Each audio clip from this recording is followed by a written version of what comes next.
But is Raymond Weill's discovery really the royal necropolis?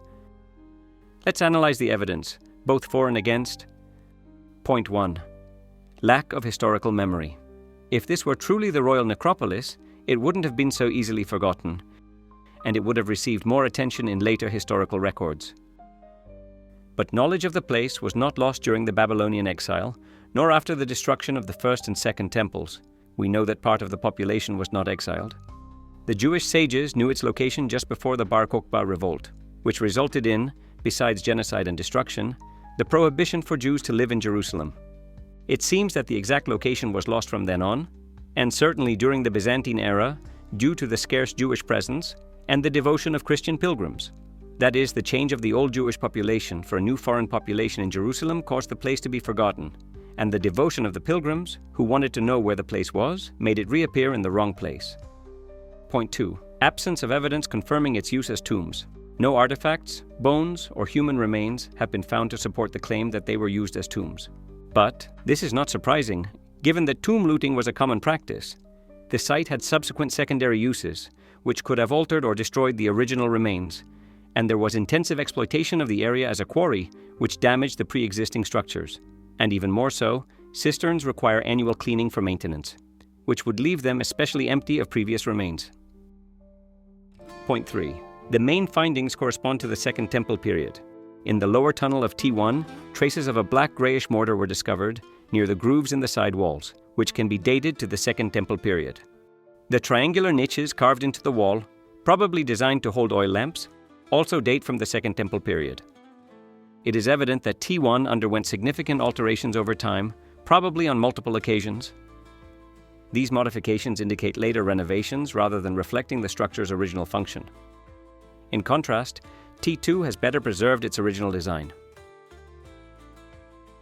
Weill himself suggested that these structures might have been reused for the Theodoros synagogue. There are similar cases in certain tombs of the First Temple period, which currently serve as basements and rooms within the houses of the inhabitants of Silwan.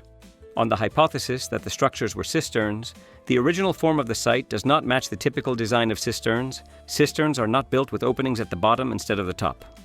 Although there are tunnel-shaped cisterns from the Second Temple period, these generally have upper walls lined with masonry, and are usually much smaller than Weill's supposed tombs. However, even if T1 and T2 were reused as cisterns at that time, this does not invalidate the possibility that they were originally tombs from the First Temple period.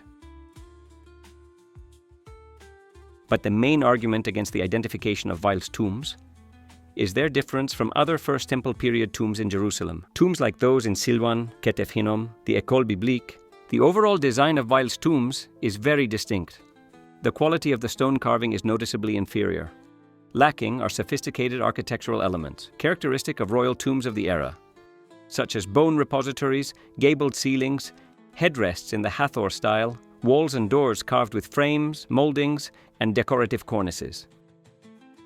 If the nobility of Judah was buried in finely crafted tombs, why would the founders of the dynasty rest in these rudimentary tunnels?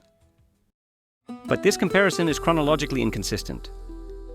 Weill's structures date from the 10th to the 9th centuries BCE, while the cited examples are 200 years later. And Rabbi Akiva's text emphasizes the fact that the tombs had tunnels that conducted the impurity to the Kidron Valley. It should be considered that this could be the purpose of the elongated design of said cavities. Royal and elite tombs of the early Iron Age and the late Bronze Age offer more appropriate comparisons. But, since this is the main argument against, a deeper explanation is required. The beginning of the Israelite monarchy was a period of transition from a semi-nomadic lifestyle to urbanization. Both David and Solomon needed the help of their friend King Ahiram of Tyre to build their palaces. This dependence on external assistance likely influenced the modesty of the early royal tombs. One would expect the great constructions of both kings to be built in Phoenician style. Hiram provided cedar wood and artisans for David's palace. And for Solomon's temple and palace, there was an agreement for wood and workers, with Hiram Abi, the craftsman, for the bronze work. The times of David and Solomon marked a period of civilizational changes, coinciding with the end of the Bronze Age and the beginning of the Iron Age. Instead of comparing their tombs with those of a later, more advanced era, wouldn't it be more appropriate to do so with tombs from the Bronze Age and its end, and if possible, with tombs of Phoenician royalty? The examples we have are spectacular. In Ebla, Syria, we have 2 royal tombs from the Middle Bronze Age, around 1800 BCE, excavated in the rock under a palace, with asymmetric and rudimentary chambers. Their identification as royal tombs is based on their location and the funerary goods found inside them. Also in Syria, in Ugarit, but a little later, in the Late Bronze Age, another tomb was found under the royal palace, with a single chamber built with ashlar stones, a corbel vault, and a stepped access. In Hazor, Israel, tombs of the same style from the Middle Bronze Age, 1750 to 1550 BCE, have been found, as well as another from the Late Bronze Age too, 1350 BCE, called Funerary Cave 8144, which was a tunnel excavated in the rock near an elite structure. It was accessed through a shaft and a set of 4 steps, which is another surprisingly similar detail to the T1 and T2 tombs of Weill.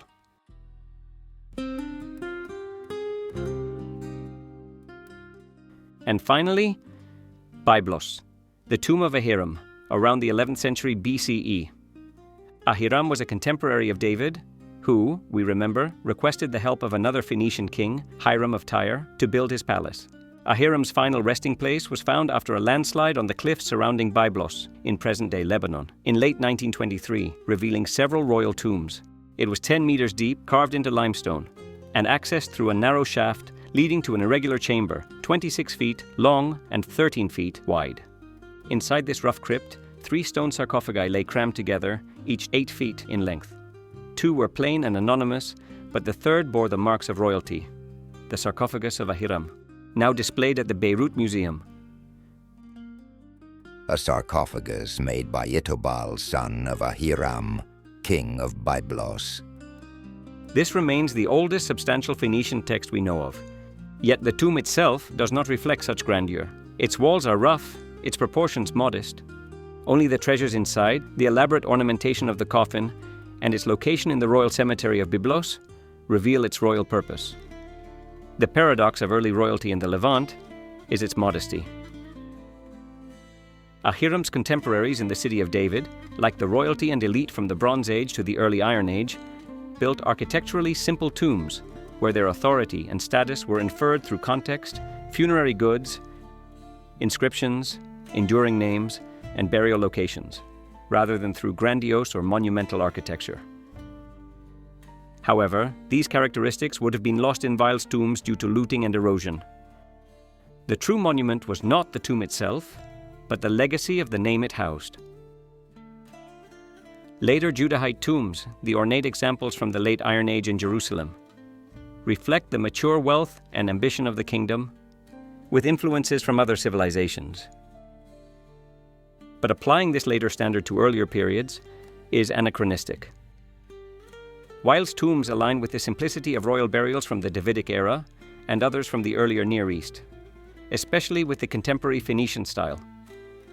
Critics who reject T1 and T2 by comparing them to tombs from the late First Temple period may be overlooking this fundamental chronological and typological disconnect. If these structures were indeed tombs, they are exceptionally unique. Unlike most funerary sites of the time, they appear to have been designed for a single individual, a distinction that immediately sets them apart. Their large dimensions and the extensive quarrying required suggest deliberate effort, which hints that they may have been intended for an important figure or a dynasty. For decades, Raymond Weill's identification was widely accepted. Early archaeologists found compelling reasons to support it. But in more recent years, cynicism and skepticism have gained ground. Has this shift been driven by new evidence, or simply by academic trends that favor reinterpretation over tradition?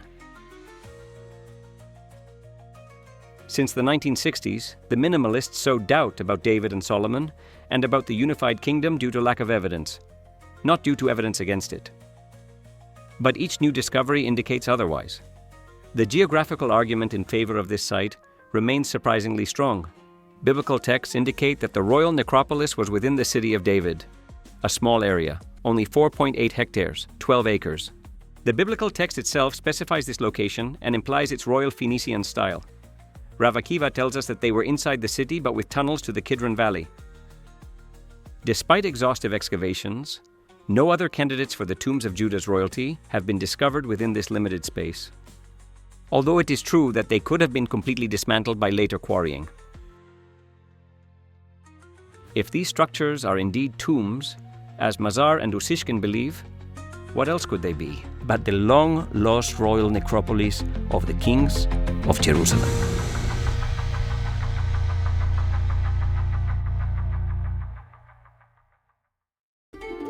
Own a piece of biblical history. Carry with you the priestly blessing, the oldest biblical text ever discovered. Direct from the city of David, each purchase of its unique products directly supports the biblical archaeological excavations and discoveries in the cradle of Jerusalem. Visit store.cityofdavid.org.il and use my code CODG10001 to get your discount and help unearth biblical history.